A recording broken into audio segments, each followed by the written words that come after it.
Welcome back to our channel, where we bring you the most thrilling updates from Genoa City on this amazing day. We're revealing the dramatic shootout next week, 24 to 28, about Claire's rage upon discovering the horrifying truth. We're excited to dive into the unexpected developments that are keeping us all on the edge of our seats.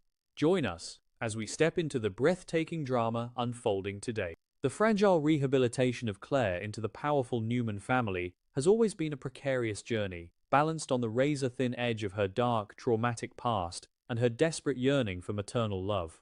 For months, she had fought tooth and nail to bury her demons, seeking solace in the unconditional acceptance she believed Victoria Newman had finally offered her. Genoa City was supposed to be her sanctuary, a place where the ghosts of her isolation could no longer haunt her. However, the illusion of safety began to fracture the moment she noticed the subtle, lingering glances passing between her mother and her former lover, Kyle Abbott. The atmosphere in the room would shift imperceptibly whenever they occupied the same space, a silent, magnetic pull that Claire's hypervigilant mind could not ignore. The newfound stability she had fought so hard to achieve was suddenly threatened by a creeping, insidious paranoia that whispered of deceit and betrayal lurking just beneath the surface of their polite interactions. The seeds of doubt were initially planted during a seemingly innocuous gathering, an event where Claire found herself standing alongside Holden, observing the room. Her eyes were drawn to Kyle and Victoria, noting the strange, charged energy that crackled between them. It was not the standard adversarial tension that typically defined the Newman and Abbott dynamic, nor was it the polite cordiality of business associates. It was something far more intimate, a secret language of lowered voices and prolonged eye contact that sent a cold shiver down Claire's spine. The presence of Holden beside her only served to amplify her unease, as she desperately tried to mask her growing suspicion behind a carefully constructed facade of normalcy. She watched as Kyle offered Victoria a comforting gesture, a fleeting touch that, to anyone else, might have seemed harmless. But to Claire, whose entire existence had been defined by betrayal and survival, that simple touch was a blaring alarm bell, signaling the collapse of the world she had just begun to trust. An agonizing internal psychological warfare consumed Claire in the days that followed. She desperately tried to rationalize the closeness between her mother and her ex-lover, forcing herself to believe that she was merely projecting her own deep-seated abandonment issues onto an innocent, professional relationship. She fought against her own intuition, punishing herself for daring to suspect the woman who had fought so hard to bring her into the Newman fold. Yet, the more she tried to suppress her fears, the more they festered, mutating into an overwhelming obsession that dictated her every waking thought. The agonizing process of her intuition battling her desperate desire for family peace began to take a severe physical and mental toll. She could not sleep, she could barely eat, and every interaction with Victoria felt like a complex game of chess where Claire was constantly searching for hidden motives and concealed truths. The sweet, maternal affection Victoria offered her now felt tainted, laced with a sickening hypocrisy that made Claire's skin crawl. Unable to endure the suffocating weight of her own paranoia, Claire made the fateful decision to transition from a passive, tormented observer to an active, relentless investigator. The dark, methodical nature that she had worked so tirelessly to suppress surged back to the forefront of her mind, a familiar and comforting armor against the vulnerability of trust. She began to meticulously track the movements of Victoria and Kyle, analyzing their schedules, noting their unexplained absences, and mapping out their secret rendezvous points.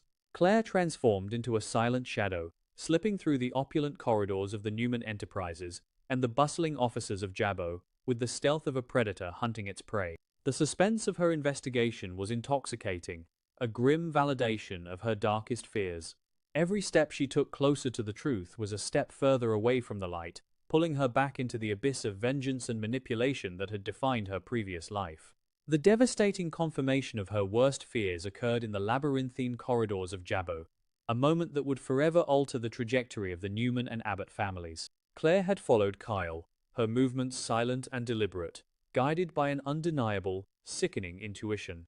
As she rounded a corner, keeping herself concealed within the shadows, she witnessed the unthinkable. There, in a secluded alcove, stood Victoria and Kyle, completely, entirely consumed by one another. The world around Claire seemed to grind to a halt as she watched them share a passionate, undeniable kiss.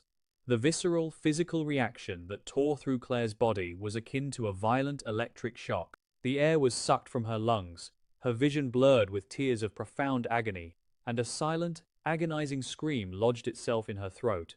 The undeniable proof of their taboo romance was a catastrophic blow, shattering her reality into a million jagged pieces and severing the fragile maternal bond she had so desperately craved. The psychological fallout of witnessing the kiss was absolute and instantaneous. The betrayal was a grotesque, two-headed monster that devoured Claire's soul. On one side was Victoria, the mother who had promised her a lifetime of unconditional love, protection, and honesty, now engaged in a sordid affair that mocked the very foundation of their relationship. On the other side was Kyle, the man who had once held Claire's fragile heart, the man she had trusted with her deepest vulnerabilities, now intimately entangled with the woman who gave her life. The sheer perversity of their deception ignited a dormant, terrifying rage within Claire. The sweet, rehabilitated daughter vanished in an instant, replaced by a cold, calculating force of nature driven solely by the need for retribution. The pain of their betrayal was so profound, so entirely soul-crushing, that it bypassed sorrow completely and settled into a chilling, sociopathic clarity. They had taken her trust, her mother, and her sanity, and now they would have to pay the ultimate price. In the immediate aftermath of the devastating discovery, Claire managed to retreat from the Jabot corridors, her mind a swirling vortex of homicidal ideation and shattered dreams. She stumbled into Holden, who immediately sensed the catastrophic shift in her demeanor. The immense effort required for Claire to mask her shattered psyche was monumental. She forced a rigid, unconvincing smile onto her face, her eyes vacant and dead, while her internal monologue screamed for blood. Holden, intuitive and deeply concerned, tried to gently probe, recognizing the subtle, terrifying cracks in her composure. He could see the storm brewing behind her eyes, the dangerous, erratic energy that radiated from her trembling frame. But Claire, locked away in her own fortress of betrayal, could not hear his words of comfort. The sound of his voice was completely drowned out by the deafening, rhythmic pounding of her own vengeful heart, demanding accountability from the two people who had destroyed her life. Holden's desperate attempts to reach her, to pull her back from the precipice of whatever dark decision she was making, were met with a cold, impenetrable wall of rejection. Claire made a deliberate, conscious choice to ignore his counsel, violently pushing away the only remaining ally she had in that moment. She could not allow his rationality to dilute the pure, unadulterated fury that was now fueling her existence. As she walked away from Holden, leaving him standing in a state of deep apprehension, a terrifying clarity washed over her. The time for tears, for communication, and for family therapy had violently expired. She was no longer the victim of her circumstances. She was the architect of their consequences. The decision to confront Kyle was not born out of a desire for closure, but a dark, overwhelming need to assert dominance, to make him feel the suffocating terror and absolute helplessness that currently imprisoned her soul. The preparation for the confrontation was executed with a chilling, mechanical precision. Claire's journey to the Jabot executive suites was a march of doom, her mindset cold, calculating, and entirely devoid of empathy. The stark contrast between the bustling, mundane corporate environment of Genoa City and the deadly, lethal intent she carried within her created a surreal, nightmarish atmosphere. She moved through the world like a ghost, her presence unnoticed by the oblivious staff who were completely unaware that a walking tragedy was in their midst. The acquisition of the firearm was a symbolic crossing of the ultimate threshold. The heavy, cold reality of the weapon in her hands was not just a tool of intimidation, it was the physical manifestation of her shattered trust, a heavy, metallic weight that grounded her in her dark purpose.